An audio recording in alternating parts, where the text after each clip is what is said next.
I would like to speak about food or eating disorder. So after speaking about the link between food and drinks and medication, drugs, alcohol, ethanol, I think by now it's already clear to us that most of our foods at let me use catabolized states of metabolism, and that means like the breaking down of our food. That's layman word. The breaking down of our food will naturally gives us ethanol, which is alcohol. Do you understand? But what makes alcohol so different from food generated ethanol in the body is that alcohol is already broken down naturally. It goes to the body does not need to do any stress. It just goes to work straight, creating different types of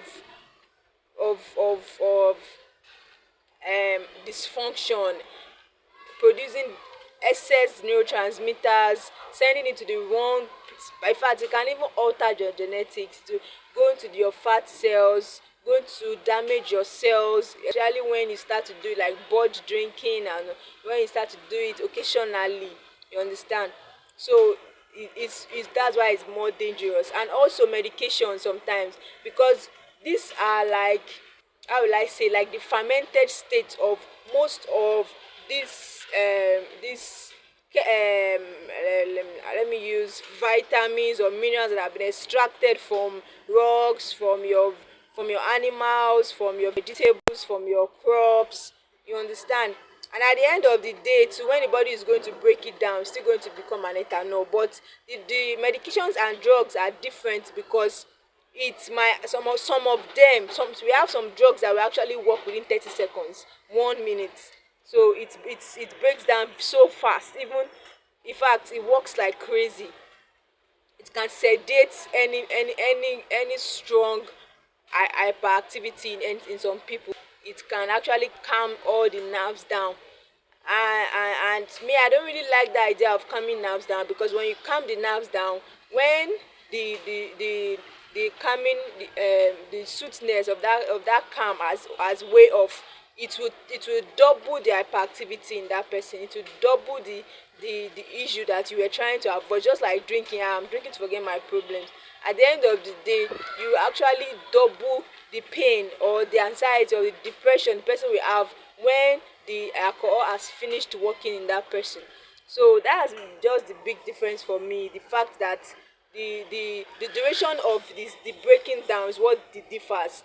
And alcohol or drugs, you've actually extracted the alcohol, but food, some of them may not have much ethanol in them, some will have much ethanol. Some are fermentable food already, that is more easier for the body to break them down than some other food. And some foods are are so easy to extract this ethanol from them, while some are hard. And sometimes the body is able to like turn them into ethanol in faster time rates. Like, so you can eat some things and it will work for like 4, 5, 6 hours before it's break down. And some things, some food will actually break down within just like an hour or 30 minutes, to giving you that effect. And some foods will actually be very small, but the content of caffeine, the and ethanol that it will end up breaking down to is in excess than even the big food you see. And most of these fermentable food that you consume, like your cheese, some of them have in fact they have undergone gone that process of that fermentation, that breaking down already. Immediately you take them to your body, the body digests it within minutes, and immediately it's converted into ethanol. The alcohol start to work in your body. It might look or sound unbelievable fine, because maybe you've never heard that, or maybe you can't reason it, like, or really, can alcohol be in my food? Can my food be alcohol? Don't worry, I'm going to upload videos to back up my facts, to back up my what I'm trying to say. So how does this actually affect your personality disorder? Sometimes, you see, when let's imagine that you I had eat cheese this morning, and cheese was able to produce a lot of neurotransmitter in my body, especially those like serotonin, dopamine. It gives me all this feel good mechanism, and I'm happy, you know and within 30 minutes is weighed off. The next 30 minutes, I'm acting depressed. My body wants more, you understand? Or some people might not actually get depressed, some might start having hyperactivity, so it's changing their personality. Like, they cannot different it depends on the individual, like I always say. Some people, it depends on the time that it works in them, or the time that it takes them to metabolize that, to break down. And some people, it might break down fast, some break down slow. Some people actually, their brain cannot carry what they are consuming. Sometimes too, it depends on your body, it depends on your immune system, how your immune system can fight. It depends on the immune system of their cells too. Sometimes the body is different, the immune system of cells too sometimes is different. The immune system of your brain cells too sometimes is different. How your body can fight these things, how your body can say no, we don't want this, okay, let's excrete this out of the body. How some people's body will not excrete it, they will take it and use everything. Some people, sometimes too, it depends on the metabolic state or rate. Like, for example, now some people, now they have fast metabolism. The food they eat, or the substance they take, or the drugs, or the medicine, or the drink, will just catabolize fast, so fast, and it's still the same food somebody else is eating. Some people they have slow ones. Most of those people, you can see them getting fast, because your body will take time to like segmentate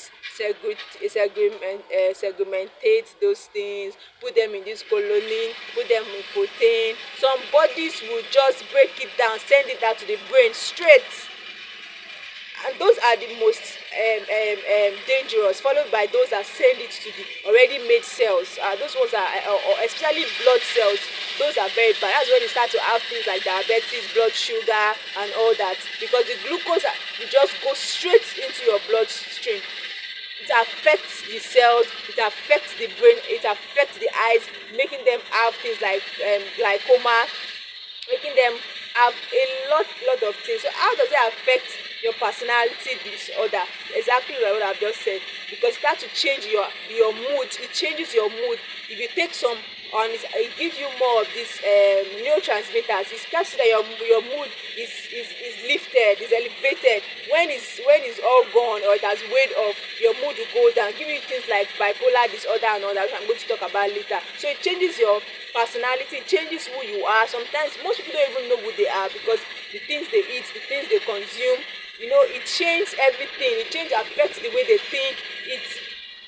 In fact, what made me really know much about this is when I started to see people that have series of a personality, or a person having like 2-3 types of personality in them, because what they eat, what they consume, changes how they behave, changes how they react to things, their aggression, the aggressive, the anger, the overjoy, the over happiness, the sarcasm, the way they play, the way they talk, the way they move, the way it affects their movement, their coordination, their learning, their attentiveness, their focus, all the activities that human being can carry. These things, this substance, these neurotransmitters, this blood glucose, this cell glucose, this cell fat, because they are alive, they are working, they can affect the way you run every of your activities, the way you mingle with people, the way you coordinate with people, the things you think. Because most of the time, how we react is based on